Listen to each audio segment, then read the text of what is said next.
Agrometeorological evolution and traditional wisdom. If Asia's people were evenly distributed throughout the continent, there would be only 181 persons per square mile or 70 persons per square kilometer. But many areas are so cold or so hot, so much lacking in arable land or so mountainous that few people live there. The vast majority of Asians live in river or mountain valleys or near sea coasts.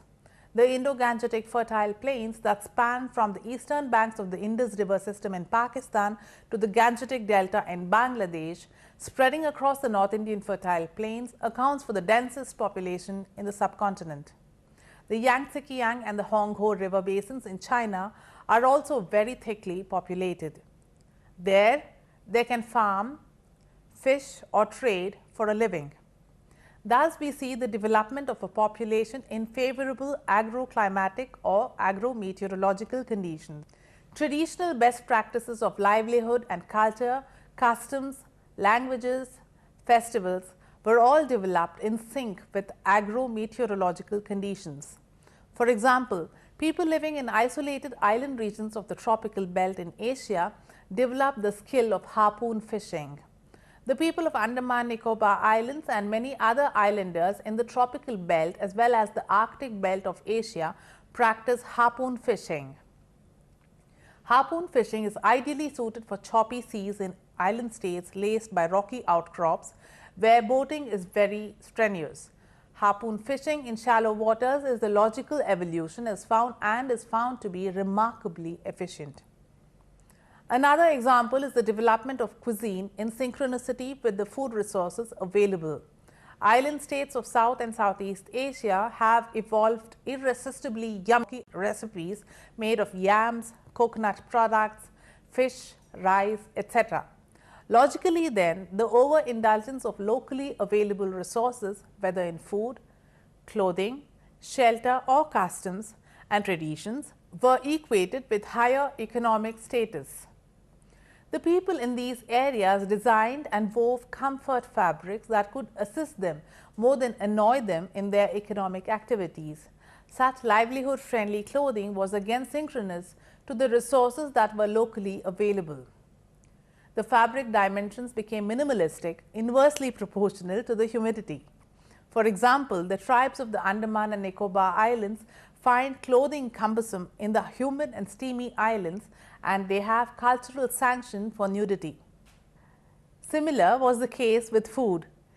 Fish, rice, coconut and tropical yams form the staple diet of island populace in the tropics of Asia.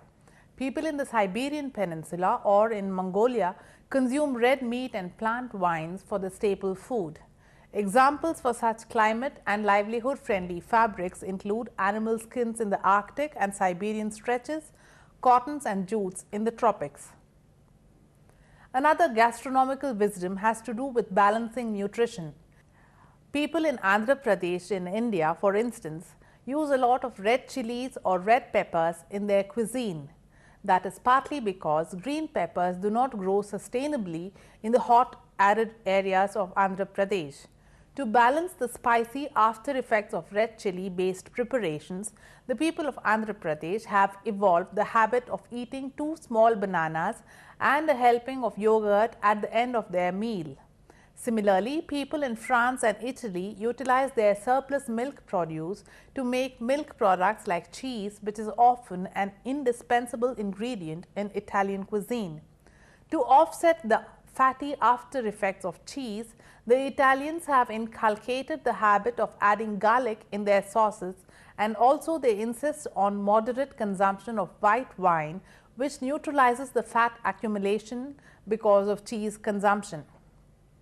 Yet, these agrometeorological conditions have remained the most challenging constraint for equitable distribution of resources, employment generation, manufacturing, farming and agriculture. Consequently, people living in ideal agroclimatic conditions were predisposed towards a material well-being and affluent living standards. While colonization ushered in a political system of equitable distribution of wealth and resources, the Industrial Revolution heralded an era of complex urbanization and mass migration of men and material. While industrialization heaved up living standards, it has brought in its wake complex systems of urban management, including public transport, public health and education, public administration, etc. The Industrial Revolution also heralded an era of material well-being and a somewhat awkward detachment from dependence on natural resources so plentifully available in the immediate neighborhood. A new value and status was attached to material well-being, buying power and consumption capacity, thus enhancing the status of the social group conforming to such economic standards.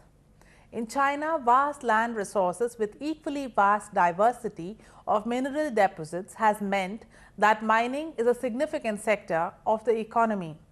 Agriculture, manufacturing, industries, infrastructure construction, educational centers, health and tourism are all booming in China. With a vast human resource base skilled in production and disciplined by the political regime, China has emerged as a robust economic power. China uses its economic clout to extend her political sagacity in international relations and geopolitics. Parts of Asia rank among the world's most thickly populated areas. They include Bangladesh, Hong Kong, Singapore, Eastern China, much of India, most of Japan and the island of Java in Indonesia. In these regions, millions of people pack the big cities. Even many rural areas here have hundreds of thousands of people per square kilometer. Synchronous to the livelihoods that obtain from agrometeorological or agroclimatic conditions are the food intake, nutrition index, seasonal modifications of clothing and fabrics, customs, traditions, languages and linguistic heritage, and traditional wisdom and traditional knowledge. Based on agrometeorological food consumption, the people's genetic patterns vary. Large populations of South Asia consume rice as their staple diet. These populations are collectively lacking in vitamin B12, a standard so necessary in Occidental Nutrition and Developmental Index. Vitamin B12 is available in smaller portions in other sources of food for rice eaters. Examples of agrometeorological livelihoods are traditional means and techniques for agriculture and fishing, trade, weaving, carving handicrafts, silks and fabrics, pottery, boat making, animal husbandry, tribal arts, perseverance of fine arts. They are all skills that are first molded and inspired by family settings in clans and groups in the respective regions.